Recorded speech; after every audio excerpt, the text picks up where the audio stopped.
children try to fit in with their peers around them, and my younger self was definitely one of them. I'm sure a lot of us know what it's like to feel excluded from the so-called populars. I mean, we willingly wake up at 5 a.m. just to talk in front of a room full of practically strangers in suits. From ages 5 to 12, I played with Barbies, wore sparkly clothes from Justice, basically doing everything I could to be more like the girls everyone liked. But nothing changed. Then I reached 8th grade and realized I liked girls. This recognition didn't come easily, however. I ended up breaking my middle school boyfriend's heart to date my best friend. Sorry, Shane. As I learned more and more about the LGBTQI+ community, I looked back on my younger years and remembered that I used to kiss my friends who were girls without a problem. This was my first plunge into the alphabet mafia and how I learned about this group of minorities and how they lift each other up, disregarding the hate thrown at them to the best of their ability. There are many laws and societal prejudices against anyone and everyone in this group, and the hate these beliefs has produced has led to a declining mental health among teens. So today, we will first dress our Barbie as we look at the history of queer people and how they were looked down upon. Next, we will have Barbie meet her friends as we discuss laws that concern LGBTQI members, before finally moving Barbie into her dream house and finding ways to make this group of people feel more welcome and lower their statistics of suicide attempts. To begin, queer people have always existed in history, even if their stories are not told. However, if they are told, it is most likely in a negative light. The Dance of the 41 was a drag ball that took place in Mexico City on November 17th and 18th in 1901. Police raided the group of 41 men, half of which were dressed in female clothing, such as satin dresses, wigs, jewelry, and makeup. The group was subjected to public shame, and their lives were forever ruined. QSpirit.net states, "Those dressed in women's clothing were forced to sweep the streets of Mexico City in female attire. Some were imprisoned, and another group was forced into the army, where they dug ditches and cleaned latrines in the Yucatan." The number 41 became a way to refer to homosexual men and is so taboo that it is omitted from floor numbers, army battalions, and room numbers in Mexico. A more recent account of queer people in history is the story of Brandon Tina, who became the main character in a multitude of movies due to the horrific ending to his life. The movie Boys Don't Cry roughly follows the last few months of it. He was a transgender man who befriended a group of people at a bar in Nebraska. He was kicked out of the home he shared with his brother due to his identity, and being left with no other option, moved in with his newfound friends. He then began a relationship with his new roommate, Lana Tisdall, who introduced him to her two friends, John Lauder and Marvin Thomas.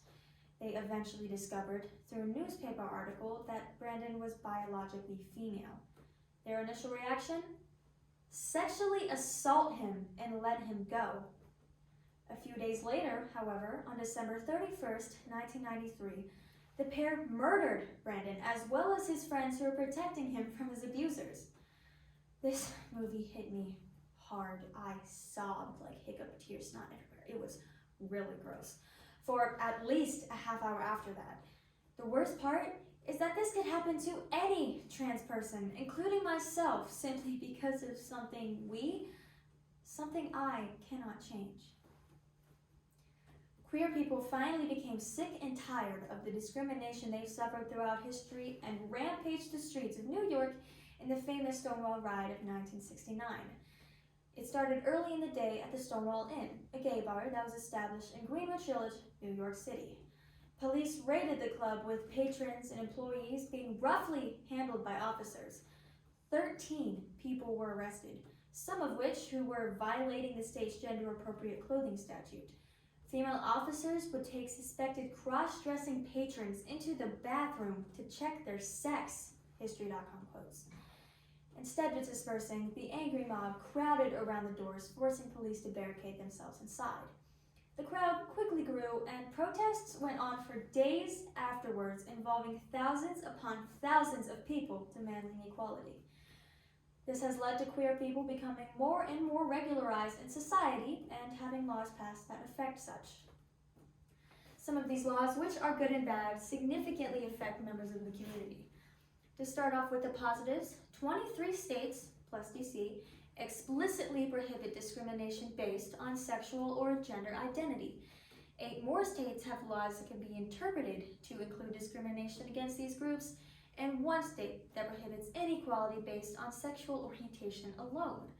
Now, these laws are very good for us, but there are many others that outweigh the positives, including one passed in Arkansas in just 2021. This particular law limits the ability to get gender-affirming care for minors.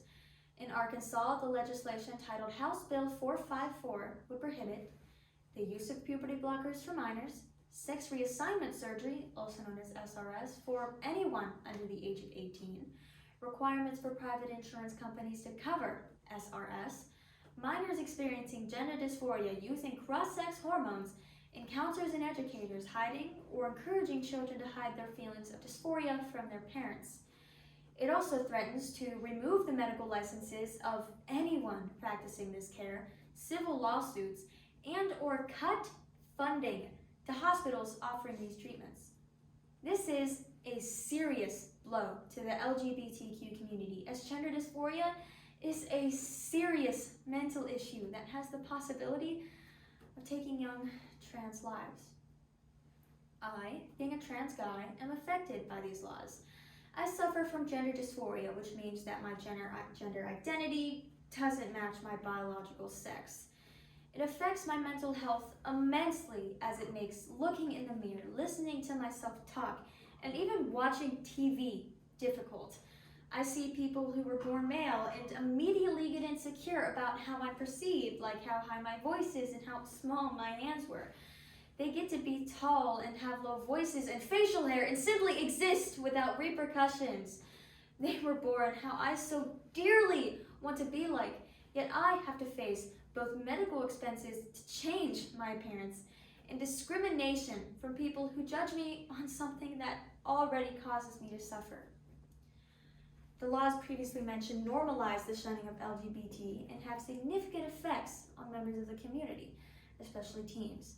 Researchers for the Trevor Project found that 45% of LGBTQ youth seriously considered suicide in the past year, and 14% of which actually attempted. Studies also show that 73% of queer teens show symptoms of anxiety and 58% show symptoms of depression. So how can we help lower these rates ourselves? The Trevor Project also quotes that LGBTQ youth who report having at least one accepting adult was 40% less likely to report a suicide attempt in the past year. My mom and her side of the family are very accepting of both my sexuality and my identity and call me Aster. My dad and his side, however, refuse to acknowledge who I am and dead names me without any remorse. I distinctly remember something he told me, and it is forever burned into my memory.